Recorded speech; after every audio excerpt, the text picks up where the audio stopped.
Hi everybody, this is Tim from Boatshed Yacht Brokers, and we're here to take a quick review of this Bavaria 34 built in the year 2000.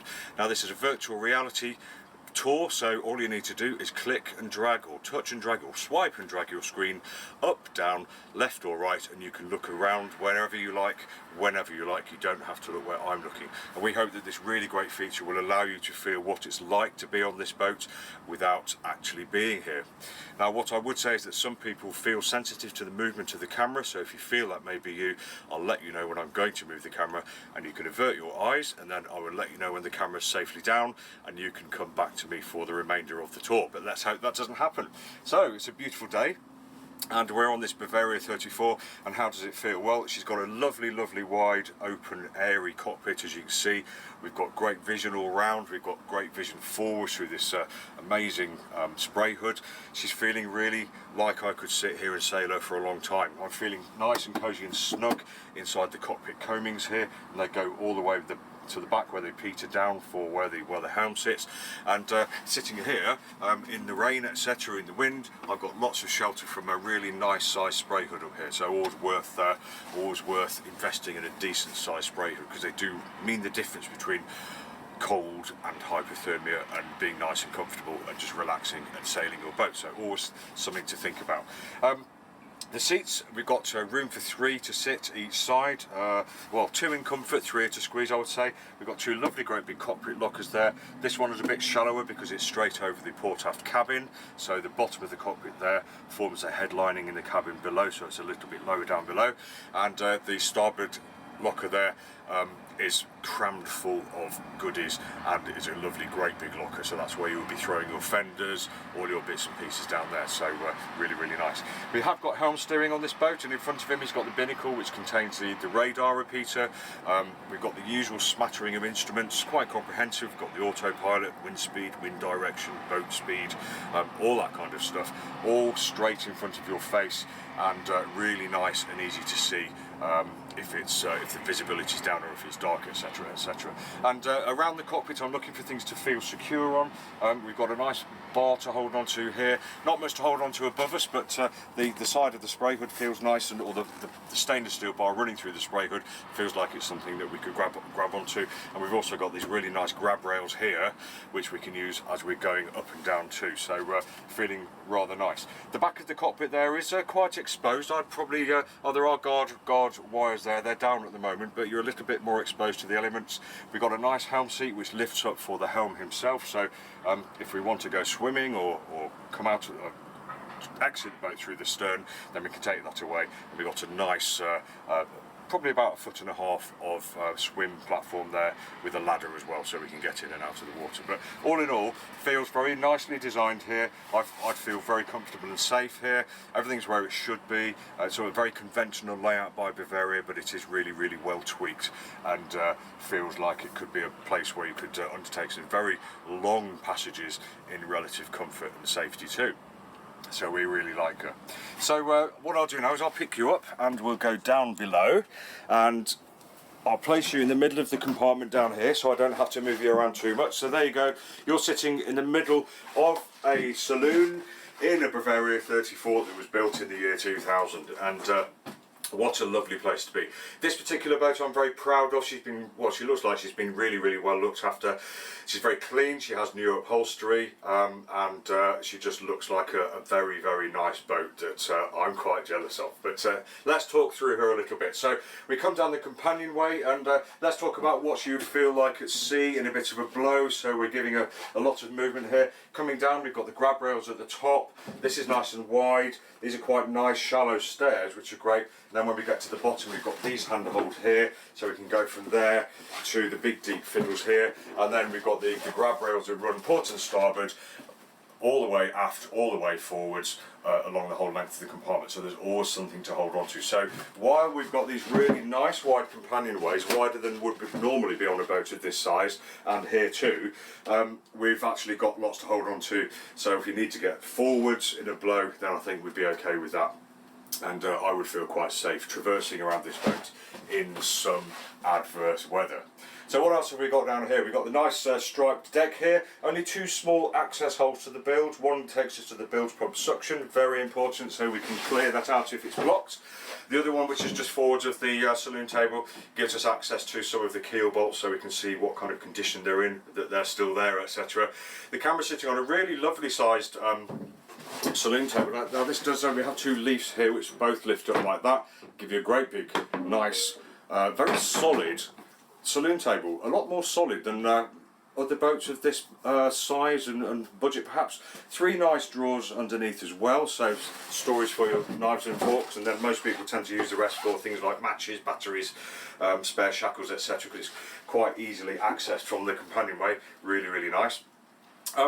The accommodation itself, so we've got 2 nice sofas here, 2 sort of full length, so I think 5 to 6 foot people would be quite happy there. On the outboard side we've got cupboards and cupboards, although this cupboard will mainly be taken up by the radar display there, but quite a nice little ingenious design feature here. So if we just lift up the back of the seat on a nice easy hinge, we've got a really nice wide berth there, so not enough for a double, because as you can see we've got the superstructure impinging through the upholstery there with the chain plate coming down there. But it's I would say from a marine engineer's perspective, great to have that there, because you can keep a really good eye on those as well, and they do look healthy to me. As I said, the upholstery is really nice and new, so it looks good, feels good, smells good down here. And if I just lift up the base there, you can see we've got access to what is essentially stowage, some of which is taken up by batteries, tools, etc. And on the port side we've got exactly the same arrangement, but under there is pure stowage and lots of it, and there is plenty of stowage on this boat, which is absolutely lovely. So let's talk about the utility side of things. So we have the nav station there, we have the galley here, and quite a conventional layout, and conventional layouts tend to be so because they're tried and tested over the years and they just work. So we've got the galley here, so I can talk to the people I'm making food for, and I can talk to the galley who I'm making cups of tea for, and I can hear the galley shouting down for cups of tea, and I can hear my friends and family shouting for their food. So really great for communications, no problem. What I would say, on a 34-foot boat, you will see the extra room in the forward cabin that they built in, but I think they've done that by compromising on the space in the galley. But that's okay, because you don't really need lots of space in the galley. It's not often on a boat of this size that you have more than one person cooking and doing all the food preparation, etc. There is only room for one person here, but I suppose if you're cooking here, somebody could stand here and be doing the washing up, or even helping from behind here. So actually not really that compromised, but the one thing is that if somebody's standing here, it's a bit difficult to get in and out of the after cabin, but small price to pay for the room up forward, which I'll show you shortly. So we have a sink here, we have a nice cold fridge unit here which doubles up as a work surface, very nice indeed. The gimbaled standard kind of yacht cooker, we've got the 2-burner gas hob on top, a cooker underneath, and a little bit of storage there, and the obligatory bin locker there. So not a huge amount of space in the galley, but enough I think for a family or a couple going off on their holidays or they're cruising. More cupboards behind here, and it just feels great down here. We've got 4 windows here, all openers by the looks of it, so we've got lots of light pouring in, and if we open them all, we've got lots of air pouring in, and also lots of fumes or condensation pouring out, which is what we want. We also have the hatch above us, which is currently open, as you can see, and the headlining forms part of the interior moulding by the looks of it, so whilst it may not be all padded and sumptuous looking, it actually looks quite nice, but also just to give it a wipe every now and again, you won't have that problem of mildew, etc, etc, and no saggy headlinings ever, which is brilliant. So yeah, really nice little galley, plenty of room for one, cosy. There's everything there you need. Now if you hop over to this side, I'll just take a seat in the navigation station. Here we go, lovely and comfortable, forward facing to those that it matters to. Nice chart table, good height, about the right size for a cruising folio if you're still using charts. Many aren't these days, always keep someone's back up. We can lift the lid, and we've got stowage underneath there for your charts and your pencils and your dividers, etc. I'm sitting on a nice comfortable seat here, and I can purvey the whole compartment and stay in touch with everybody, notably this skipper up there. I could just call round to the corner to him, no problem, and all feels great. On the outboard side here we've got a bit of stowage. We've got stowage under the seat that I'm sitting on, we've got the radio, we've got fish finder GPS here, and we've got the electrics panel stereo, and as I mentioned before, the radar panel there. Feels great. The whole compartment as a whole looks in absolutely wonderful condition. I think that while we've got quite dark wood around the compartment, we've got quite dark upholstery, but the light's pouring in, dark colours, loads of light though, absolutely feels lovely in here, and it's a pleasant place to be. Feels dry, smells dry, and altogether really rather lovely. So that's that. So I'm going to just pick you up and take you forwards into the forwards cabin for now, and I'll just place you there right in the middle of the cabin. And as you can see, what a space. We've got similar coloured wood to the rest of the boat. We've got nice lined hull here. The deck head is as it is in the saloon there. We've got 3 hatches, all with blinds as well, so we can get lots of light and ventilation down here too, and when they're open it should be nice and breezy down here. Now I mentioned that the galley room is a little bit compromised in my opinion. So we can only fit 1 person in there, but what they've done is they've slotted in probably 2 extra feet of room here. So in this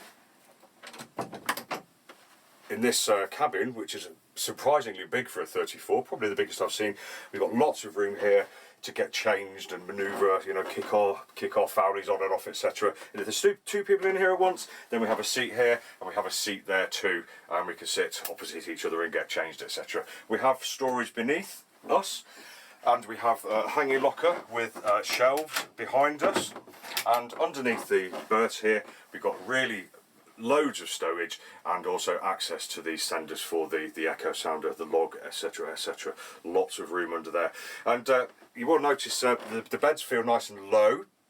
They're nice and long, they're nice and wide, they don't come down to a point, so you won't be fighting with your partner for the toe space. And I just really think it looks like a very nice, open, airy, easy cabin to use with plenty of room, which is so rare on a boat this size. Very, very nice. So let's open the door and pick you up again, and I'll take you straight through, and I'm going to just put you into the heads compartment. So here we go, and I'll balance you on the corner there, hope you don't fall over. In fact, I'll just make sure you don't fall over.